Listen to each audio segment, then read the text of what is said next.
Alright, this is kind of a gamble because I'm trying something different. Usually when I record in my car, I do the front camera, and then, I'd struggle with sometimes looking at myself, and then, yeah, but I wanted to see if the quality would be better if I did it this way, so here we are. And if it's not better, and for some reason you can't see me, or something like that, oh well. Then we just won't do that again. Um, I don't exactly know what I'm going to talk about today. This is one of those ones where I think I'm just going to go. But I've been thinking a lot about my appreciation for the current moment. I've always been the type of person that thinks too far ahead in the future, or just really dwells in the past. I think I've mentioned this before, but these days I'm really, really sitting in the present. Today I spent pretty much all day with my daughter, just me, mostly just me and her. And I really, really was soaking in a lot of the moments. So in my mind's eye, I can see her smiling and laughing, and there was a lot of moments that I got to be really silly, which I really appreciate. Um, I have kind of wanted to talk about this before, because I think I talk a lot about, obviously, my growth and certain things in my past, but and about my career, but I don't talk too much about the joys of being a mother. And yeah, I really, really love being a mother. I I think I've mentioned briefly before that I always knew that I wanted to be a mother, because I've always had really nurturing qualities. And I think part of it is because I felt like I lacked that. So I always knew that I wanted a child of my own, and I think I specifically wanted a daughter, because I wanted to have that mother-daughter connection that I didn't really get from my mom. Okay, so before I continue on with this, I would like to say I believe that having a child is an experience that everyone should experience, but I understand why a lot of people also shouldn't, or how a lot of people can fall into it and not be ready for it. Because of course there's a lot of responsibility that comes with having a child, but one of the reasons why I do think it's beneficial for most people is just because you learn so much about yourself when you have a child. And personally, for me, I just think it's so interesting to watch the to watch something that you made grow and develop. It's really cool in the sense that, like, from a psychology perspective, you really get to see what I was gonna say. Well, no, I'll say it. What features are built in, and what's being adopted from the environment and the people around them. And it's yeah, it's just really interesting, because there's some things that you just need time and patience for, and then they get to that milestone, and you're like, whoa. Especially in the first year, in the first I want to say the first 6 months, or first 3 to 6 months, everything changes so rapidly. Every week is something new. In the very beginning, it's like every few days is something new. Like, they develop so quickly, and then it kind of slows down a little bit, but it's still a lot that changes within, when you look month to month. And then now we're in the stages where it's it's a little slower. It's more like every month and a half to 2 months that there's something that's like distinctively new, but it's still really cool because every milestone they hit, you're just like, whoa, you couldn't do that last week, or like you could not do that before, and now you're doing that. And it's amazing because it's like it's a testament to the fact that we all still do that, or we all still grow, and we can all look back and be like, oh, whoa, I wasn't like this last year or a few years ago.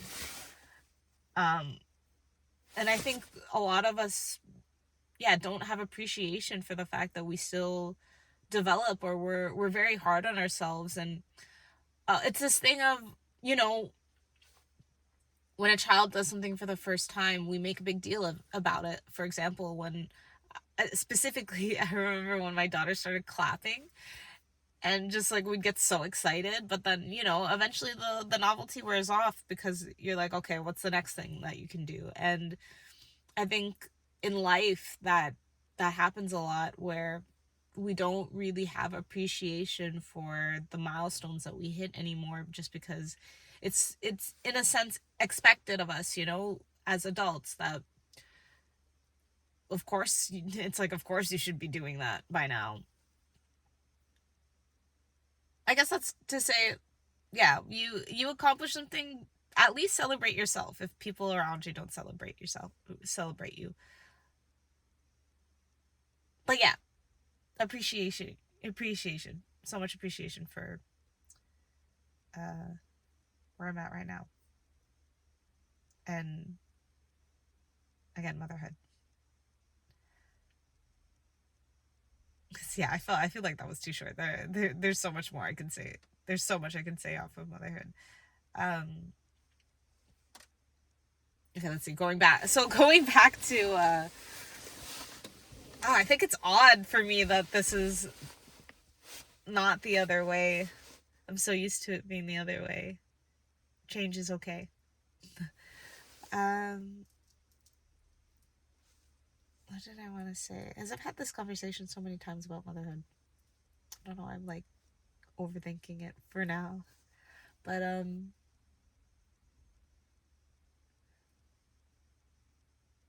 yeah, I feel like in parenting in general, it's a lot of finding your balance when it comes between those two things, when it's between realizing what they are going to come to naturally and what they need to learn on their own, versus what you need to be doing in order for your child to develop things the quote unquote right way. And yeah, there's no real right way. That's the other thing about parenting, is that it doesn't matter who you talk to, how much experience you have, how many questions you ask, how many books you read. There is nothing that can 100% prepare you for being a parent. And that's just solely because every child is so different.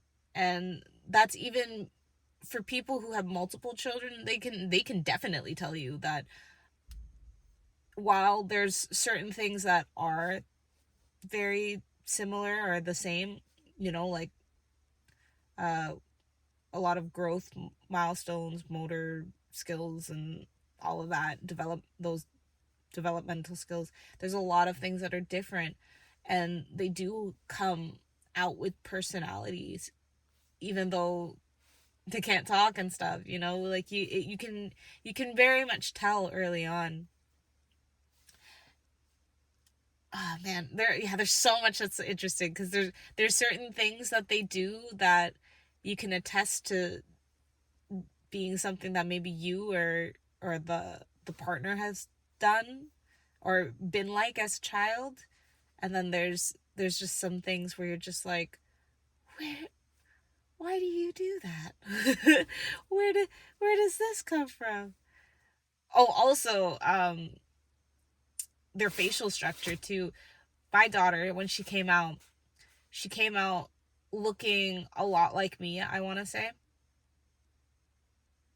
Actually, no, she looked like my ex. She did come out looking like my ex, and then in the first couple of weeks, she kind of changed and she started to look more like me. Oh, that was a great time. and then her face changed back, and then it changed to look like more like him now. I honestly feel like she looks more like a carbon copy of him, but she has enough features of me where if it's just me and her, people will say that she looks like me, and it makes me feel happy. But then when people know what his face looks like, they're like, no, she got nothing from you. Oh man, it's so crazy to see yourself in your child, and not even just yourself, but your lineage. Because yeah, there's some moments where she'll make certain faces and she looks like my mom, or I've seen pictures of my ex's mom when she was younger, and sometimes she looks like her. It's so interesting. um yeah. There's so many tangents I can go on. uh I think I'm feeling nervous because this probably would have been one of those that I would have preferred to be structured. I know that at some point I want to make a video specifically about my pregnancy and my delivery, because that was a wild story, but we'll save that for another time. um yeah, I wish I could have made this, or I wish I was doing this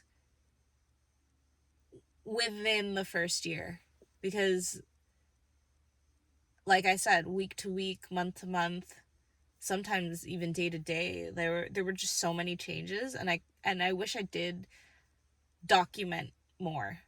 uh I bought a journal for her before she was born. Actually, before I was even pregnant, I just knew that that was gonna be the journal that I used for my child, to document my child's growth and my experience through my child's growth. uh but let me tell you, in the very beginning, it is hard, in the sense that they completely rely on you, so it is a sacrifice of time. And I think that's where, I guess, it's not for everyone, because, or why I understand why some people even don't want to do it, or yeah, like, just don't feel ready for it, because you do have to, for a degree or for a period of time, give up your time, or the freedom of just being able to do whatever and go wherever you want. Like, you don't realize how much freedom you actually have until you have a child, in the very beginning, because i think it's very different now that she's a little older. But when they're relying on you, especially as the mother, because they need to feed every 3 months, sorry, every 3 months, every 3 hours. Whoa. I swear to God, I feed her more than that. But you gotta feed them every 3 hours. So, it's, and then sleep as well. It is a sacrifice, because again, you gotta feed them every 3 hours. So you're not getting consistent sleep like that, unless you are bottle feeding sometimes. Some of them won't take it though, or maybe they're completely bottle fed, and that's nice, because then you can rotate between people. But again, it is a lot of balance. So that, I think, I was very lucky, because my ex was very involved. He very much wanted to do an equal amount of work, more, or as equal as he could make it, for the most part. Because I do see how easy it is for the the men, or the fathers, to kind of fall into feeling like the mom should do everything, or the mom's better at doing everything, only because I do think it's very built in within us to be more intuitive when it comes to our children. There's just certain things that we just understand easier, you know. For example, I was able to differentiate her cries a lot earlier on than he was. Okay, yeah, that's just one example. I don't need to go into like 5,000 examples. um but then yeah, it's one of those. I also very much understand why it can become such a strain on people, because if you don't, as a couple, if you don't have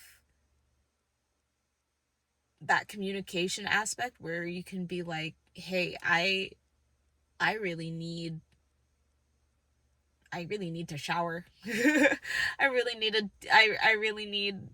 need some time. Can you can you take some of these responsibilities? Or, you know, just like discussing these things. And when you feel super drained, and you're just like, I just need, can you go get me like a milkshake or some ice cream? I could use some ice cream. Some, I don't know. I feel like I'm just like all over the place. Um, but yeah, it really does test you. It really tests you as a person, and I think that's why I'd say I would say that I think everyone should experience it, because you really get to grow if you're. But then that's where you have to be open and willing to adapt, so that you can be the best version of yourself, and the experience just kind of aids that, you know. And I think a lot of people get stuck because they don't want to let go of their old selves, or yeah, or they, you know, it's hard for them to not see it as such a permanent change. But even when I was still with my ex, literally just took communication. There was a point where I was like, hey, I really need to be able to go back, and or to go out and do something for myself. Or when I realized that I needed to focus on my business, I was like, okay, I need these days or these times. I need you to be I need you to be the one that's like caring for her, so that I don't have to worry, kind of thing. And I think a lot of women especially don't feel like they can speak up, or they have the guilt, the mom guilt. They're like, where they feel like they're abandoning their child. And there's just a lot mentally that you have to get through to realize that caring for yourself is caring for your child at the end of the day. I think that has really shaped a lot of the decisions I've made this year. Even though I know these things are going to be tough for her when it comes to the separation and stuff, especially when she grows up and she has friends that have their parents together, and she's going to compare. But at the end of the day, if I'm not the best version of myself, I can't care for her the best I can. And I guess also this kind of also leads into generational trauma and healing that, because having a child really does give you a chance to heal those things. I remember having this conversation around her first birthday, where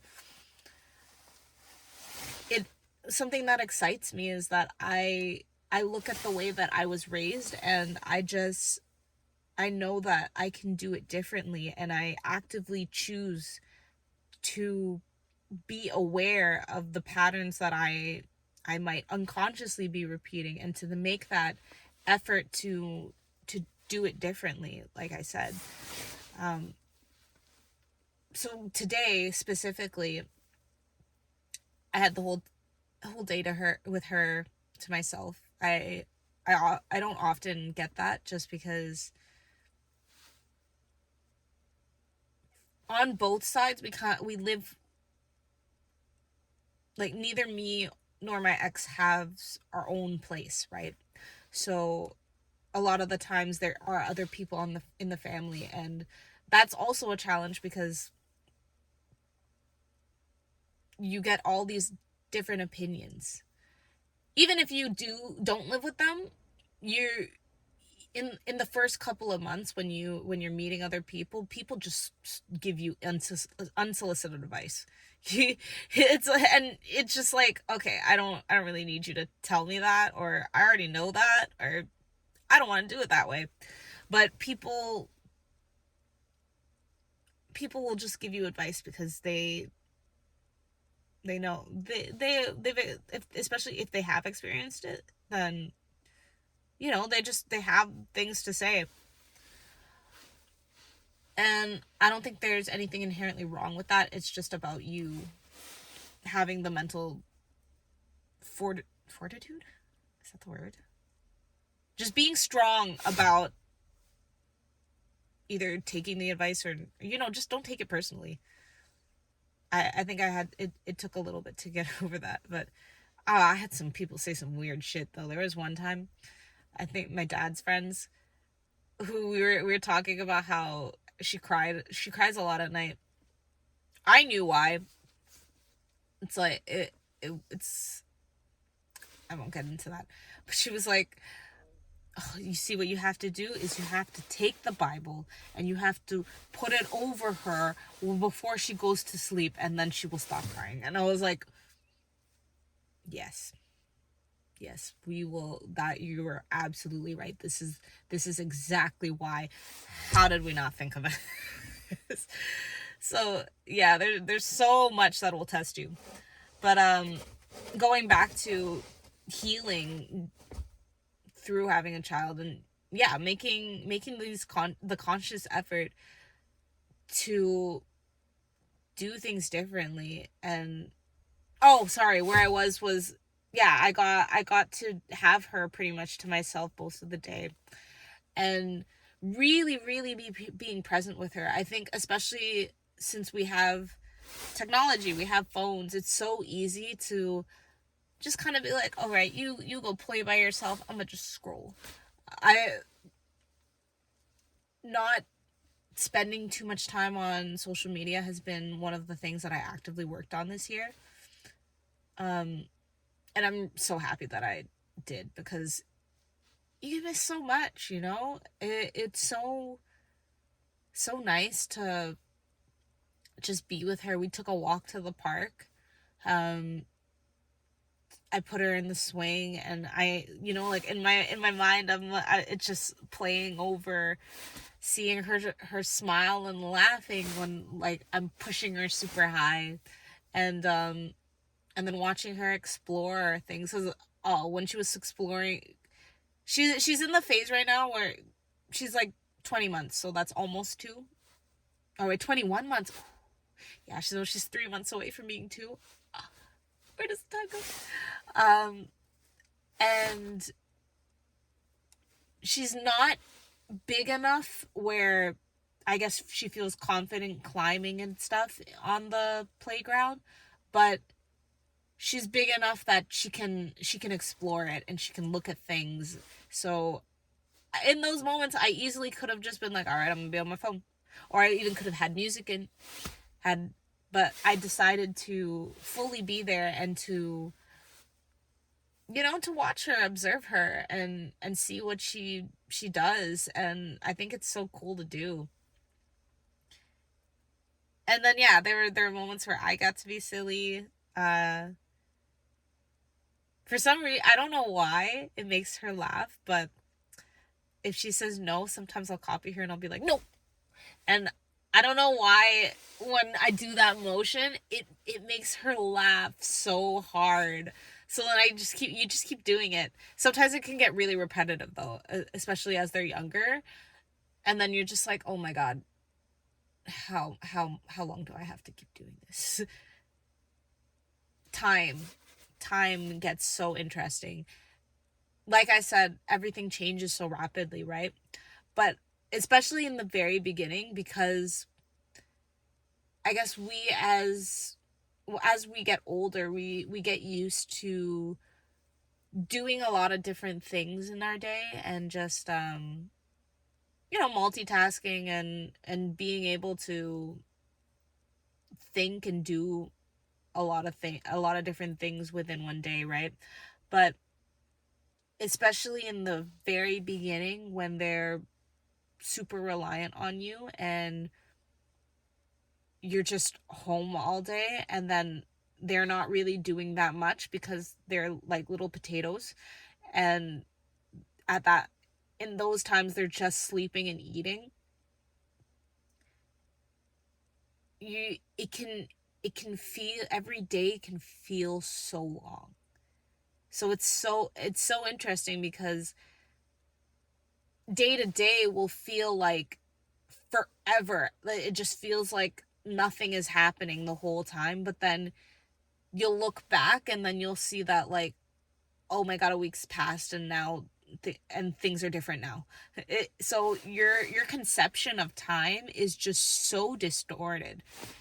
And the only other thing that makes me feel that type of time distortion is psychedelics. So that kind of that tells you it's an experience. Um, which also I would allude to saying how it could be very similar to doing psychedelics is it's one of the it's one of those things that you really can't understand until you experience it. Because again, you can babysit, you can have siblings that you took care of, but it is radically different when it is your own flesh and blood that you are raising, and it came, and you have the understanding that this being came from you and that you created it. And it puts a lot of things into perspective, because when I think about things like discipline, and how, and like teaching her the right way, um and reminding myself that I can't just get angry at her when she does something that's wrong, or when she's doing something that seems wrong, and that I have that responsibility of having a teacher. Is at this current stage, she did not decide to come into this world. I made decisions that that resulted in her being here, and therefore I have to have the responsibility to correct her and be patient with her in doing that, in teaching her. And I think this is where, for a lot of parents, no matter what stage you're at and no matter how many kids you have, where it's another thing that's really tough, is being patient. Because sometimes you're just like, oh man, I just want you to get it. For example, right now, what I'm teaching her is not to just touch everything. There's some things that are breakable. There are some things that, I mean, it shouldn't be in her reach anyways, but could be sharp, or it's like there's things that could be dangerous. Oh, she has such a fascination with cords.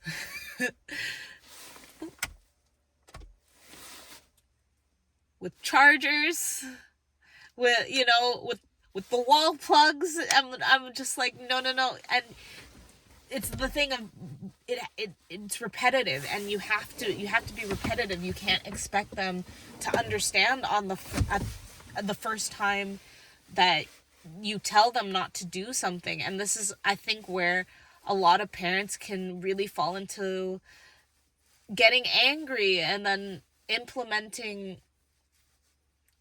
a response pattern that's really negative.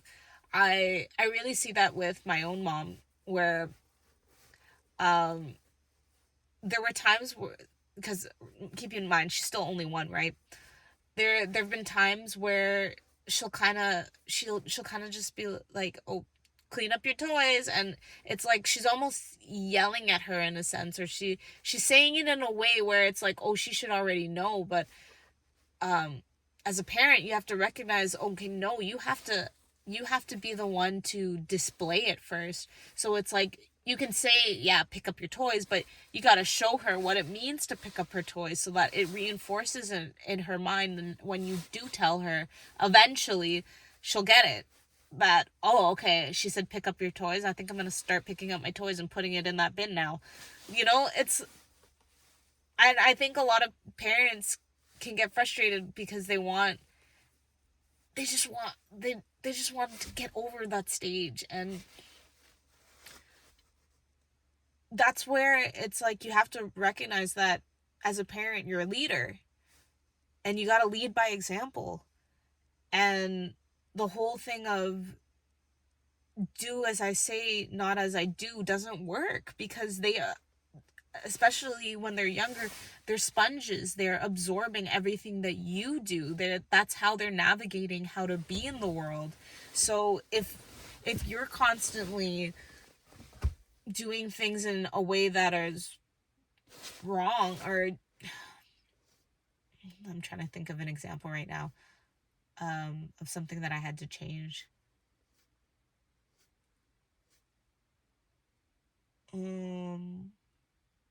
Okay, this is a really minor example, but talking with their mouth full. If you don't want your kids to talk with their mouth full, don't talk with your mouth full. Super simple. Or reading. If you want your child to have interest in reading and writing in school and stuff, like, you got to show them that you also do these things. Brushing teeth. I try my best to brush my teeth before, or in front of her, or at the same time or I'll like give her the toothbrush, and then I'll brush my teeth, and then I'll take the toothbrush from her and then brush her teeth properly after, so that she kind of understands that, oh, this is something we do, and not just trying to place the responsibility on the child. So I think a lot of parents do that. And it's understandable, because it can be tiring to have to repeat yourself so many times, and it can make you feel a little like you're going insane. But it is what it is. You're a leader. And I think that's something that I really needed out of this experience, to be more self-assured as a person, understanding that I can teach people something, and that I have things to teach. That's another thing, is that, we go through life and we accumulate so much knowledge. So it's like, where, at least if you're not doing something in your career or as a hobby where, or even having friends where you can kind of teach that, or offer that knowledge and wisdom that you have to someone, having a child is such a great way to display that. I had a thought. Oh, children also really reinforce the need for routine. I think what happens with a lot of parents is they think, oh, it's all right, they'll adjust to us. No.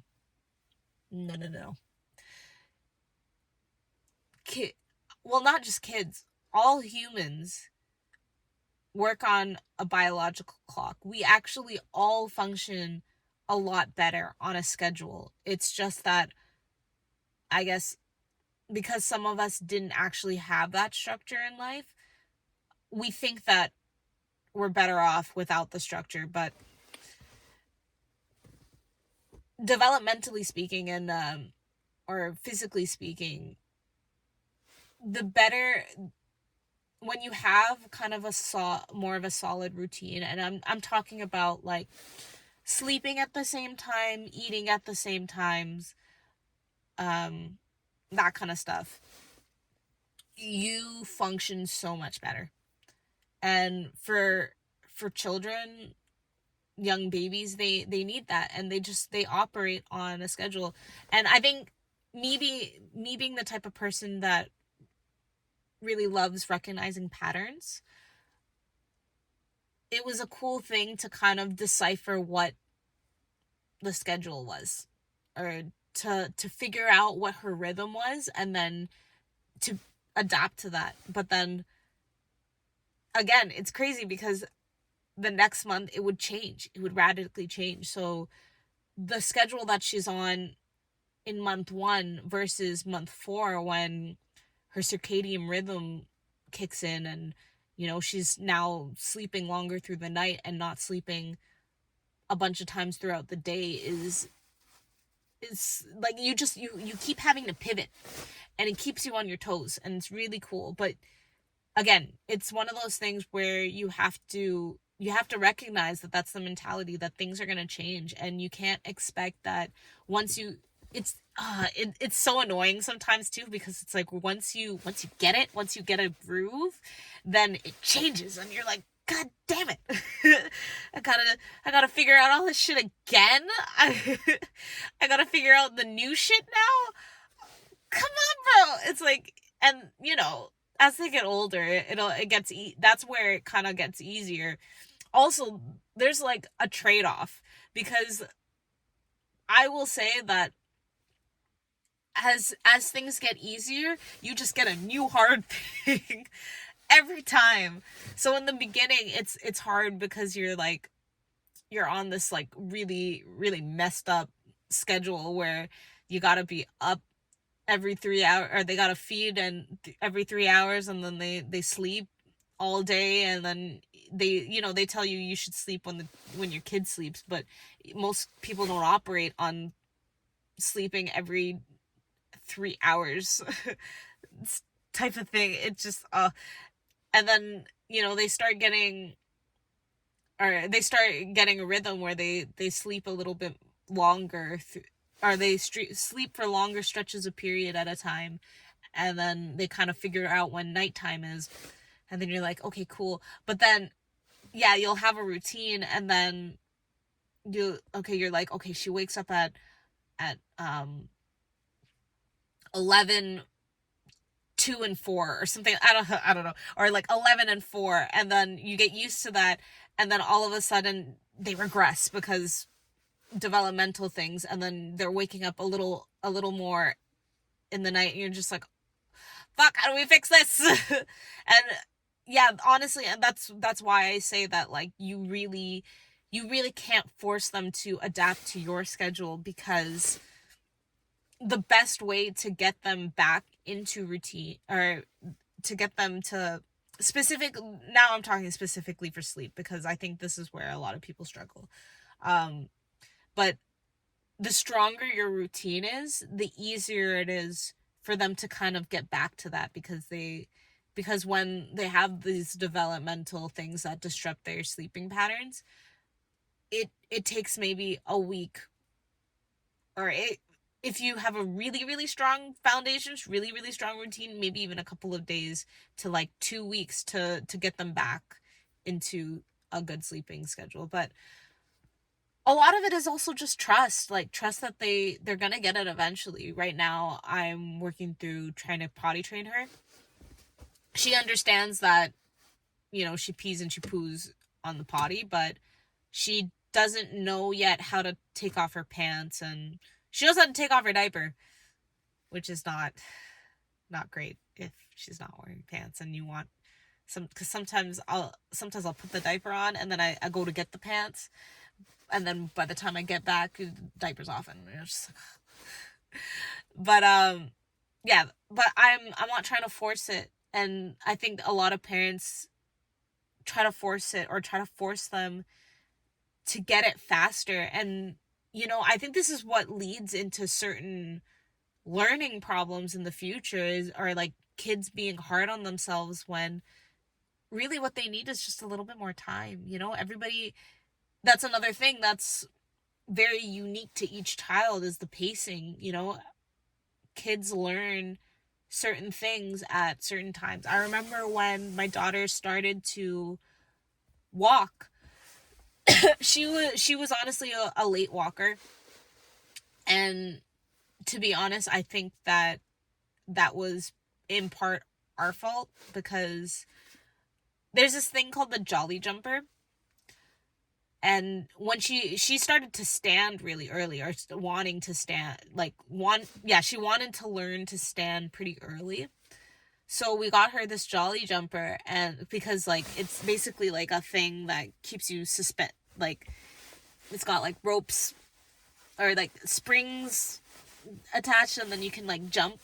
And I learned just a little later, after having her use it for a lot of the time, that actually stunts their development, because basically what happens is, because they're jumping, they use their toes a lot, and then for balance purposes, they don't really under it, like, to walk, they have to be flat footed, so it reinforces them being on their tippy toes instead, so then it's harder for them to learn balance. So it's just like stuff like that.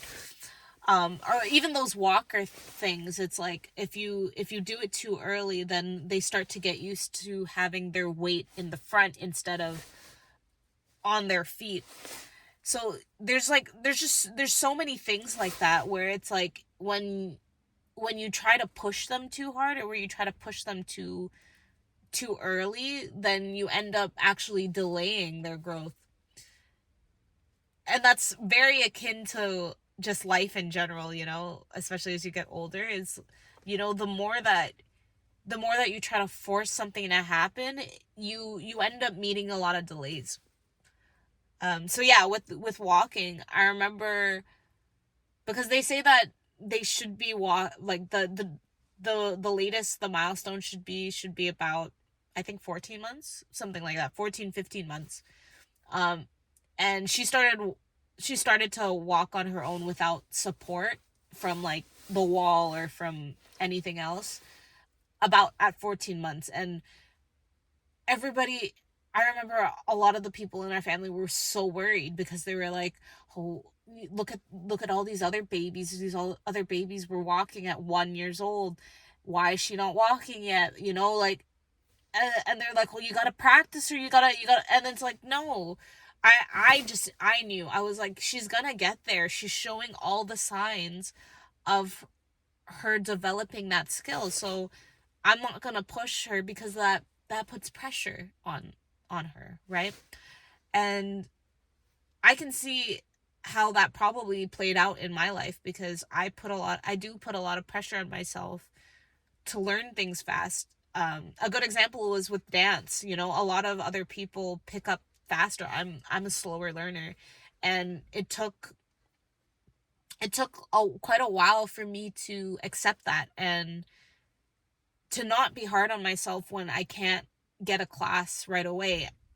And I was very lucky enough to be in a group and have a mentor that started to do something, or to offer something where we don't just learn it and then that's it. We learn it and then we go through it again the next week, because I would always get it, so, and like, really, really get it, and really, really get to display, I guess, my talent, when I had the chance to have it sink in and really go through it again.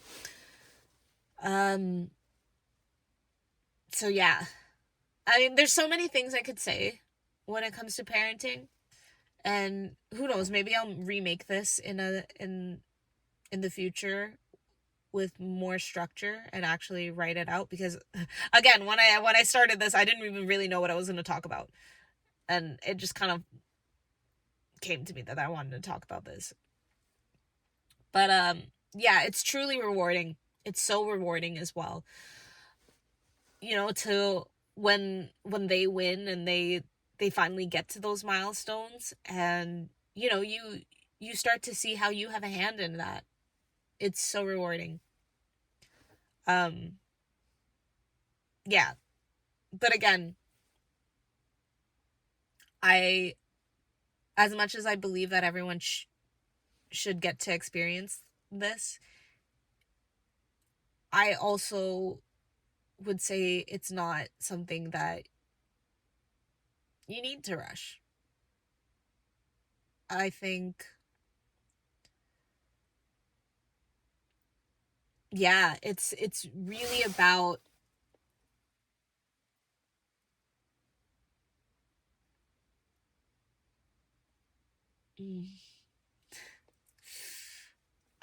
now I'm sorry, because I'm one of those people that where I get that, like, because I know that you can't ever truly really really be prepared. I was gonna say that it's about mental preparation, but it's hard to even explain what that means. It's honestly just being honest with yourself that I can't, like, you have to be able to give up control. Yeah, just to give up control for, and not, and to remember that these changes in your life aren't permanent, and you don't have to completely sacrifice who you are, because that's another thing is, it can be so easy to lose yourself in your child, and to start to see yourself as not separate from them, and even as people grow up, like, you see it a lot in a lot of people where they don't know how to separate themselves from their parents, or separating from themselves from their parents is really hard, and they don't really have that sense of individuality. And that's something that you do have to actively make time for with when you have kids, and that's in part coordinating with your partner, or their, yeah, it's still your partner. Even if you're not together, it's still your partner in that regard. um because, yeah, it's important for them to see you as an individual, and not to just see you as your role in their lives. I'm a big, or that's one of those lessons that I've really been learning about myself, is to not be loved for, or not to want to be loved for the roles I play in people's lives, and to just love being loved for being me. And to do that, you have to know who you are. And to do that, you have to be doing things that speak to you and call to you. And that's something that I really am going to focus in and nurture when it comes to her growing up. For example, I can tell already that she does have an interest when it comes to music. She's very interested in, when I take her to her program, they do singing at the end, and one of the program leaders, he plays a ukulele, and she's always like touching the ukulele. And the last time we went, which was yesterday, he let her touch it and like teach her how to stroke the ukulele. And she yeah, she, like, you can just tell that she's very interested. Also, nowadays when I play music, if there are songs that the artist is holding the note, for example, in Residuals, Chris Brown, when he goes, "Tell me who," she'll copy the who part, because he's doing it for so long. It's something that she can catch on, whereas, like, I'm sure, especially because she's developing her tongue muscles to actually speak, so she can't process words as fast unless you repeat the song, repeat the song, repeat the song. So she also, there's some songs I'll catch her sing it to herself, like, what song is it? Even ABCs. Like, you can tell when she's singing the ABCs, even though she's not pronouncing the letters quite yet. So interesting. It's so interesting. I forgot where that point was coming from. Oh, her interests, yeah. So, yeah, as she gets older, I would like to invest in the things that she wants to do and not necessarily what I want her to do. A good example of that for myself, I guess we're gonna get into childhood wounds too, a little bit. You know what? I'm gonna keep this in mind when I will be remaking this video.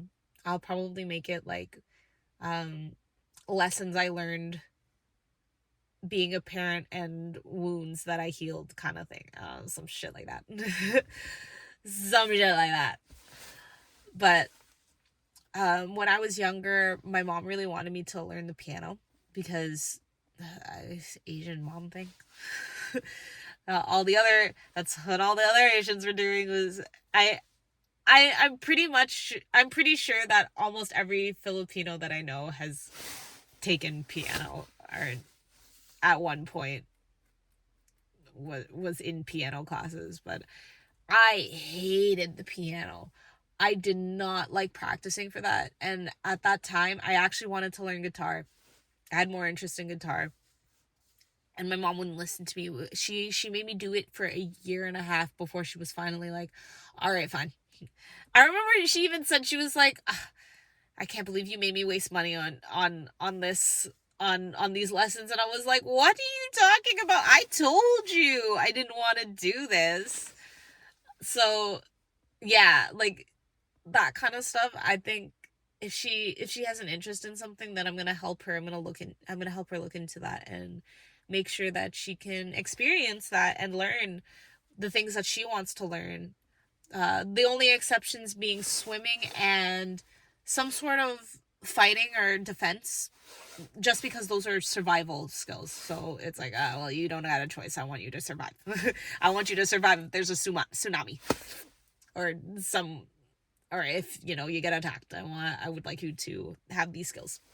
But other than that, everything that's like hobby or I guess things that she seems like she's naturally gravitating towards and naturally loves, I'm gonna nurture those things because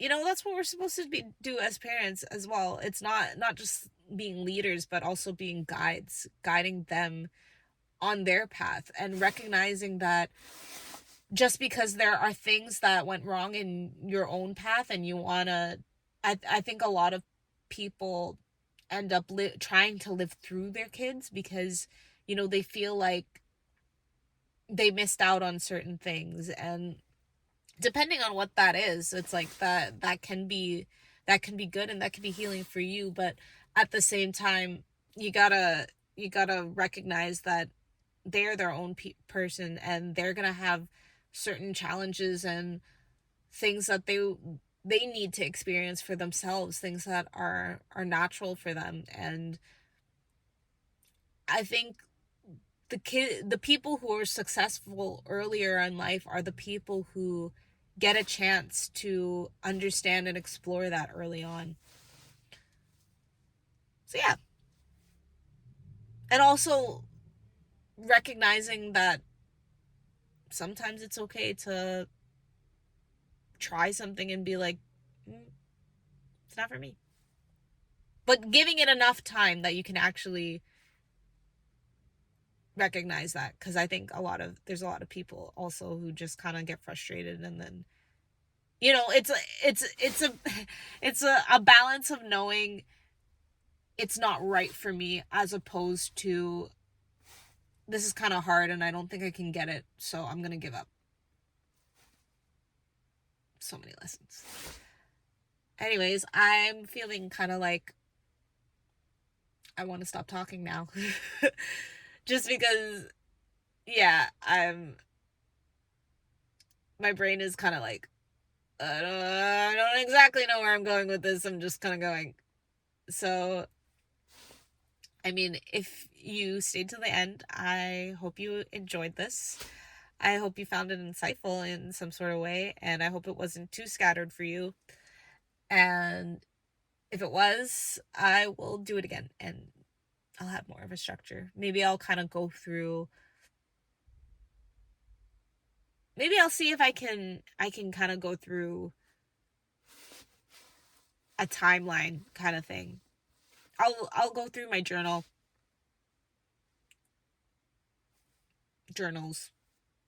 because I have the journal that's specifically for her, but then I also have my own journal. So I'm sure that there were times where I did write about my own experience in those journals. Anyways, again, thank you for listening, and until next time, bye.